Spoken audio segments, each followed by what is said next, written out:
है। हजार स्टार्ट। जी मैडम, क्या जी डिमांड है आज जो धरना प्रदर्शन हो रहा है ये उसके विषय में? देखिए, आज का हमारा धरना प्रदर्शन ये तीसरा हमारा चरण है।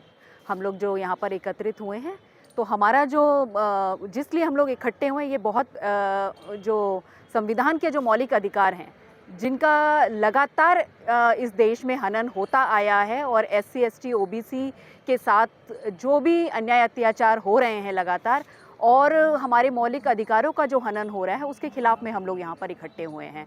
क्योंकि आज अगर हम लोग अपनी बात को रख पा रहे हैं, जो बाबा साहब ने हमें संविधान दिया है, उसके जो मौलिक अधिकार के तहत हम लोग बोल पा रहे हैं, तो आज हमारी जो आवाज़ है, उस आवाज़ को भी दबाने की कोशिश की जा रही है, लगातार कोशिश की जा रही है। हम लोगों को इकट्ठे होकर कहीं पर अपना कार्यक्रम करना है, उसमें बाधा पहुंचाई जाती है, और अपने विचार विमर्श जो हम लोग केवल बौद्धिक रूप से हम लोग विचार विमर्श कर रहे हैं, और अपनी समस्याओं को लेकर जब हम लोग बातें कर रहे हैं, विचार विमर्श करके उनसे उनका समाधान खोजने का जब हम बातें करते हैं, उन बातों से भी हमारे उनको इस शासन प्रशासन और इसमें जो विरोधी लोग हैं उनको डर लगता है।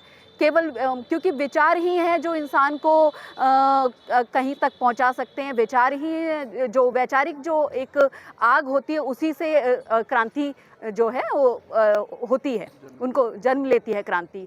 तो ये जो क्रांतिकारी विचार हैं, ये जो हमारे महापुरुषों के विचार हैं, हम उनको लेकर अपने जो हमारा समाज है उसको जागृत करने का काम वाम सिर्फ लगातार कर रहा है।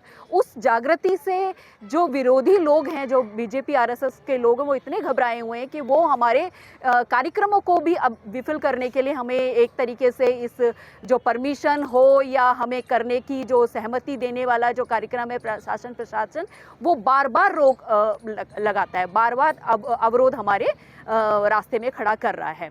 तो इससे हम लोग घबराने वाले नहीं हैं, और आज पूरे देश भर में इस तरीके से जो 4 चरणों का जो हमारा विरोध प्रदर्शन है, पूरे देश में हो रहा है, हर जिला मुख्यालय में हो रहा है, और हम लोग भी यहाँ गाजियाबाद में इसीलिए आज एकत्रित हुए हैं। तो ये हमारे अधिकारों का मामला है। मैडम ये बताइए, देश आजाद हो चुका, अभी अधिकार दिवस यानी जैसे 26 जनवरी हमारे लोग बोलते हैं, देश के अंदर बोला जाता है कि 26 जनवरी आ गई, जबकि ये 26 जनवरी ना होकर ये एक अधिकार दिवस है। पूरे देश को अधिकार मिले हैं, संविधान लागू हुआ है जी। और जब ये हालात है तो संविधान से पहले क्या हालात रहे होंगे देश के? जी, आप ये तो पूरा समाज जानता है कि संविधान से पहले इस देश में क्या हाल था। मनुस्मृति से हमारे ऊपर किस तरीके से अन्याय अत्याचार हो रहा था, और हजारों सालों तक होता रहा। हमारे पूर्वजों ने पता नहीं क्या क्या सहा है, और हम लोगों को आज यहाँ तक पहुँचाया है, तो उसके लिए उन्होंने कितना त्याग, बलिदान और संघर्ष किया होगा, ये हम सब लोग जानते हैं। और आज सोशल मीडिया के माध्यम से आप जैसे जो हमारे कार्यकर्ता हैं, जो YouTube के माध्यम से इस जागृति को जो फैला रहे हैं, उसमें बहुत बड़ा काम कर रहे हैं कि जन जन तक आज हमारी आवाज़ पहुंच रही है, और सोशल मीडिया इसमें बहुत बड़ा काम कर रहा है। और ये जो हमें अधिकार मिले हैं, ये बहुत ही संघर्षों के बाद मिले हैं, और इन अधिकारों को अगर छीना जा रहा है, तो अब हमारे समाज को ये सोचना पड़ेगा कि हम अपने अधिकारों को कैसे दोबारा से बचाएं, और उसके लिए घर से निकलना पड़ेगा, लड़ना पड़ेगा। हर तरीके की हमें अपनी लड़ाई को लड़ने के लिए हर तरीके से तैयार रहना पड़ेगा। तो अब इसमें बाबा साहब डॉक्टर अम्बेडकर को राष्ट्रपिता का दर्जा मिलना चाहिए ना, क्योंकि हमारे यहाँ सबसे बड़ी परेशानी क्या है कि अगर एक ब्राह्मण नेता मरता है, कोई भी हो, मान लो पंडित जवाहरलाल नेहरू एक्सपायर हुए, तो उन्होंने कहा राष्ट्र का नेता मर गया। महात्मा गांधी राष्ट्र का नेता है, सरदार पटेल राष्ट्र का नेता है जी। लेकिन हमारा कोई भी जो महापुरुष दुनिया से जाता तो उसे कहते हैं दलितों का नेता है। काशीराम साहब को कहा है दलितों का नेता है। ये राष्ट्र के नेता नहीं बनते कभी? देखिए, ऐसा है कि बाबा साहब केवल इस राष्ट्र के नहीं, पूरे विश्व विभूति हैं, पूरे विश्व के एक ग्रेट लीडर हैं, मानवता के लीडर हैं। तो मतलब हमें इस मांग पर ना जोर देकर हमें उनके कार्यों पर ज़्यादा जोर देना चाहिए। और महात्मा ज्योतिराव फूले राष्ट्रपिता हम उनको मानते हैं, बाबा साहब ने भी उनको गुरु माना है, और राष्ट्रपिता मानने की आवश्यकता है, राष्ट्रपिता हैं वो, और हमारा समाज उनको मान रहा है। हमें किसी भी और किसी अन्य से सर्टिफिकेट लेने की आवश्यकता नहीं है। हम अपने महापुरुषों को राष्ट्रपिता हैं, हमारे विश्व विभूति हैं, और जितने महापुरुष हैं वो उन्होंने जिस लेवल का काम किया है वो मानवता के लिए लिए काम किया है, पूरे विश्व के लिए काम किया है, केवल भारत के लिए नहीं। तो हम उनको, वो हमारे लिए हमेशा उन्होंने हमें एक अच्छा मार्गदर्शन हमेशा से दिया है, वो पूरी मानवता के लिए। हम भी यही मानते हैं, हमें किसी के सर्टिफिकेट की आवश्यकता नहीं है। हम अपना समाज तो तैयार हो, हमारे समाज के लोग तो ये समझे कि हमारे महापुरुषों ने सभी ने क्या काम किया है। और आपने सही कहा कि अभी 26 जनवरी आने वाली है और 26 जनवरी को हमें हमारे अधिकार मिले संविधान के रूप में। ये बहुत बड़ा दिन था। और जब हमारा देश कहते हैं जिसको आज़ाद हुआ, देश आज़ाद हुआ, केवल सत्ता परिवर्तन हुआ। इस देश की जनता आज भी गुलामी के जीवन जी रही है। तो आज असली आज़ादी जब तक इस देश के जो दबे कुचले लोग हैं उनको नहीं मिलेंगे, उनके हक अधिकार नहीं मिलेंगे, उनको उनके फंडामेंटल राइट्स नहीं मिलेंगे, दूसरे उनको हर तरीके से उनके भागीदारी नहीं मिलेगी इस देश में, तब तक ये अधूरा है। ये देश का ये जो सपना है, यहाँ के जब तक SC ST OBC जो मूल निवासी इस देश के, उनको अधिकार नहीं मिलते, तब तक ये आज़ादी अधूरी है।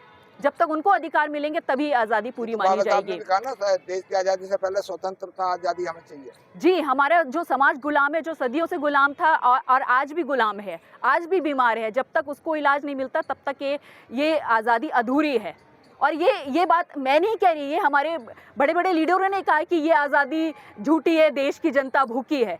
ये आज़ादी मिलने के बाद तुरंत इस स्लोगन के माध्यम से बहुत बड़ा आंदोलन किया गया था कि इस देश की सत्ता परिवर्तन हुआ था, लेकिन देश को आज़ादी नहीं मिली थी। ये तो बाबा साहब के संविधान की वजह से हम लोग आज बोल पा रहे हैं, नहीं तो हम लोगों की स्थिति क्या थी हमारा पूरा समाज ये जानता है। और आज दोबारा से जिस मनुस्मृति को बाबा साहब ने जलाया, व्यवस्था को बदला था, आज दोबारा से हमारे ऊपर EVM मशीन के माध्यम से, आज ये EVM जो मशीन है, ये आधुनिक मनुस्मृति है, दोबारा से सारे हमारे हक अधिकारों को धीरे धीरे ये EVM मशीन धीरे धीरे छीन लेगी। हमारे पास कुछ नहीं बचेगा आने वाले समय में। तो आज हम लोगों का सबसे बड़ा जो हम लोगों को जो काम करना है, वो अपने हक अधिकारों को मिलजुल कर लड़ना है। लड़ना ही एकमात्र विकल्प है।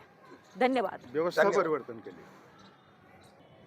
जी, पहले तो मैं आपको पत्रकारिता से आपने मुझे चैनल पर बोलने का मौका दिया, मैं आपका धन्यवाद करता हूं। और जो हमारा आज का धरना प्रदर्शन है, ये EVM के ख़िलाफ़ है। और जो आवाज़ दबाई जा रही है, मतलब जो बाबा साहब ने हमें अधिकार दिए हैं, संविधान द्वारा जो हमें अधिकार मिले हैं, तो उन अधिकारों को आज जो वर्तमान में जो सरकार है वो इन्हें दबा रही है, बोलने नहीं दे रही। और जो हक अधिकारी की बात करता है उसको उठा के जेल में बंद कर दे रही है।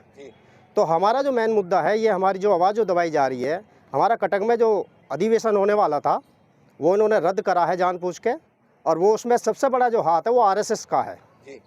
तो हम उस RSS को ही, एक कहावत है कि चोर को मत पकड़ो, चोर की माँ को पकड़ो। तो हमारे जो राष्ट्रीय अध्यक्ष हैं माननीय मेश्राम साहब, उनका ये नारा है कि चोर को मत पकड़ो, चोर की माँ को पकड़ो। तो 6 अक्टूबर में भी हमने RSS को घेरा था, और हमारी अब के जो प्लानिंग है वो भी RSS को ही घेरना है। पहला मोहन भागवत भागा था, हमारी सीधी लड़ाई RSS से है, हमारी विचारों की लड़ाई है।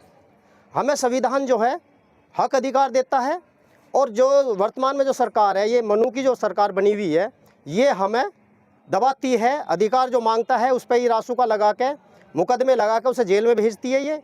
तो ये तानाशाही सरकार की नहीं चलेगी। तो हमारा जो ये बड़ा सतर पे जो आंदोलन है, ये इसी को लेकर है। EVM हमारा मेन मुद्दा है, और OBC की जाति आधारित गिनती है, वो साहब ने बता दिया। जी। और हमारी जो और बहुत सारी मांगे हैं।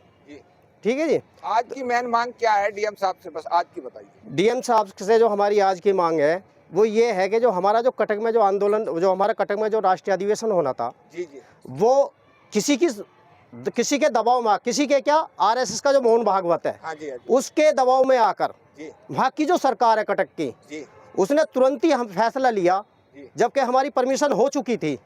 जब परमिशन होगी, सब चीज़ हमारा पेपर, हमारा सब कुछ, जो सरकार ने पेपर मांगे हमने पेपर दे दिए। और हमारा जो मुद्दा होता है, हमारा लोगों को जगाने का मुद्दा होता है। ना हम किसी से भड़काऊ भाषण देते, ना हम किसी को वैसी बातें करते। हमारा जो वो है, वो सीधा हमारा लोगों को जगाने का है। भाई तुम्हारे अधिकार संविधान से क्या मिले हैं, उन अधिकारों को। संविधान पढ़ा है? संविधान पढ़ा तो है, थोड़ा ही पढ़ा है, वैसे ज़्यादा नहीं पढ़ा, क्योंकि संविधान को पढ़ने के लिए बहुत ही, जो हमारे बाबा साहब भीमराव अम्बेडकर हैं, उन्होंने जो संविधान लिखा है उसको समझने के लिए बहुत ज़्यादा वो चाहिए। संविधान एक समुद्र है, समुद्र समुद्र नहीं, वो पूरा तो देश हमारा वो महासागर है सर। समुद्र तो एक समुद्र छोटा होगा, है, नाम अलग अलग होंगे। महासागर मैं है। ये कहना चाह रहा हूँ हाँ कि जो लोग संविधान कर रहे हैं, हाँ हाँ 99% के घरों में ना तो संविधान है। पहली बात आपको सच्चाई बता रहा हूँ, मैं आपको कोई वो नहीं कर बिल्कुल रहा, बिल्कुल बिल्कुल बिल्कुल। मैं सोशल और तो मैं और ना ही किताब अगर ले आएंगे तो उसे पढ़ेंगे। महापुरुषों की विचारधारा को गाजियाबाद के अंदर आप जिला अध्यक्ष कितने गाँव में पहुंचा पाए हैं? नहीं, संविधान मैं आपको बता दूं, मेरी बेटी ने सन 2010 में उन्होंने 10वीं पास की थी। जी जी, और जब उसने 10वीं पास की थी तो मैंने खुद संविधान खरीद के अपनी बेटी को दिया बहुत था। अच्छी बात है। ठीक है जी। और संविधान घर घर पहुंचना चाहिए, ये आपकी बात बिल्कुल, मैं आपकी बात से सहमत हूँ। संविधान पढ़ना भी चाहिए और संविधान घर घर पहुंचना भी चाहिए। लेकिन हमारे यहाँ पे क्या हो रहा है कि संविधान ना पहुँचा के हम जो हैं रामायण, गीता, महाभारत, इनको घर घर पहुँच रहे हैं और इनको पढ़ रहे हैं लोग। लेकिन मेरी भी जहाँ तक वो है, आपके बिल्कुल मेन सवाल बढ़िया है। आज से मैं संकल्प लेता हूँ कि मैं ज़रूर घर घर संविधान देने की कोशिश करूँगा। एक बात कही है, कबीर साहब ने एक बात कही है। हाँ जी। ये जो जितने हमारे महापुरुष हुए ना, बाबा साहब से पीछे ये सारे अनपढ़ रहे हैं। हाँ हाँ हाँ। इन्होंने अनुभव करा, दुनिया का ज्ञान दिया, दुनिया को अर्जित करा, उसे प्रैक्टिकल करा हर आदमी पर। हाँ जी। वो कहते हैं कि लीकन सब चले, लीकन चले कमूत, और लीकन से हटके चले शायर से सपूत। और फिर उन्होंने कहा कि एक खता में सारी उम्र करता रहा, धोती चेहरे पर और आईना साफ करता रहा। तो हम संविधान की बात कर रहे हैं, हम बाबा साहब की कर रहे हैं, महापुरुषों की कर रहे हैं, लेकिन पढ़ते उन्हें हमें नहीं, पढ़ते हैं बताते उन्हें हमें नहीं। पे बैक टू नहीं, मैंने थोड़ा सा इसको जानना कोशिश करा, लेकिन संविधान को समझना। संविधान, एडवोकेट, विधानसभा, लोकसभा, इनके मतलब का। हाँ हाँ, हमारा आम आदमी का नहीं है। हमारे लिए तो विधायक जाएंगे, वो आवाज जी। हमारा जो अब आपकी मुख्य डिमांड क्या, बस इस पर बता दीजिए। हमारी मुख्य डिमांड यही है कि जो हमारा जो राष्ट्रीय अधिवेशन रोका गया, किस बेस पर रोका गया, उसका जो हर्जाना है उसका कौन भरेगा। जी जी। और हमें सरकार से उसका हर्जाना चाहिए। आप साहब के यहाँ विज्ञप्ति देने जा रहे हैं? हाँ जी, विज्ञप्ति देने जा रहे हैं, ज्ञापन। और ज्ञापन में हमारा यही मुद्दा है भाई, किसी को एक बार बताओ, किसी जो आदमी 6 महीने से 4 महीने से तो उस चीज़ की तैयारी कर रहा और एंड टाइम पे आके उसको रोका जाए।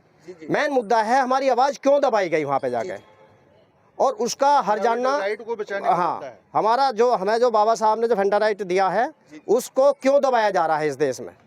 हमारे जो बाबा साहब है भीमराव अम्बेडकर, वो हमें अधिकार दे के गए, उस अधिकार के लिए हम आवाज़ उठाते रहेंगे, चाहे हमें मरना भी पड़े तो भी हम आवाज़ उठाते रहेंगे। बहुत बहुत धन्यवाद आपका। जय मूल निवासी, आपको और आपका बड़ा धन्यवाद।